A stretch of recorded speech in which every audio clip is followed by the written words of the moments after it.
Audiobook Summary Can't Hurt Me by David Goggins. Intro, The Man Who Refused to Quit. Imagine waking up every day feeling like the world is against you, broke, overweight, and haunted by the past. That's exactly where David Goggins started.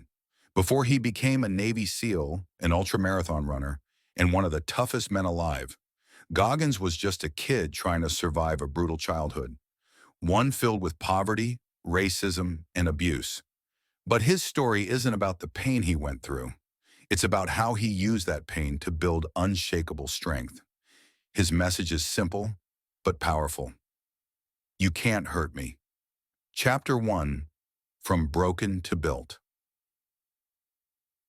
Goggins grew up in a nightmare. His father was violent. His school life was miserable. And the constant fear and humiliation shaped him into someone full of doubt. By the time he was an adult, he weighed almost 300 pounds, working as a pest control worker and feeling stuck in a life he hated. One day, while watching a Navy SEAL documentary, something clicked. He saw men pushing themselves beyond human limits, and he realized he wanted that kind of control over his mind. But there was a catch. He had 3 months to lose over 100 pounds just to qualify for SEAL training. So he went all in. He ran miles on broken legs, studied late into the night, and refused to give up. And against all odds, he made it. He didn't just pass SEAL training, he went through Hell Week 3 times. Chapter 2, Callousing the Mind.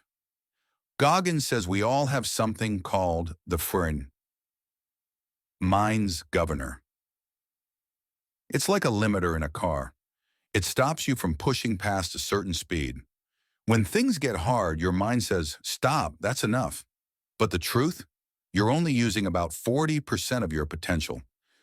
To reach the rest, you need to callous your mind, like how your hands toughen from hard work. Every time you do something uncomfortable, a cold shower, a long run, a difficult task, you're training your brain to handle pain without breaking. He used this idea to run ultramarathons, complete triathlons, and even set a world record for pull-ups, over 4,000 in 17 hours. Not because he loved pain, but because pain was his teacher. Chapter 3, The Accountability Mirror. When Goggins was at his lowest, he started a strange ritual. He stood in front of the mirror and told himself the truth, the raw, unfiltered truth. He'd write sticky notes with messages like, "You're fat, you're lazy, you need to work harder." Harsh? Maybe, but it forced him to face his excuses head on. He called it the accountability mirror, a place where you stop lying to yourself and take responsibility for your life. Because as Goggins says, you are in danger of living a life so comfortable and soft that you'll die without ever realizing your true potential. Chapter 4, The Cookie Jar. Whenever Goggins faced something hard, he'd reach into his Winnie cookie jar. But this wasn't about sweets. It was about memories. Inside that jar were moments from his life when he'd overcome something big, a tough workout, a victory, a challenge he once thought impossible. When he felt like quitting, he'd mentally reach in, pull out one of those cookies and remind himself, I've been here before. I can do this again. It's a mental tool anyone can use. Your cookies are your past wins, proof that you're stronger than you think. Chapter 5, Mastering the Uncomfortable. One of Goggins' favorite sayings is, be comfortable being uncomfortable. He believes most people never reach greatness because they stop at discomfort. But discomfort is where growth begins. When you willingly seek out pain, failure, or difficulty, you build discipline and mental armor. He doesn't run hundreds of miles because he enjoys it. He does it because each step, each ache, each drop of sweat makes him mentally unbreakable. Chapter 6, Taking Souls.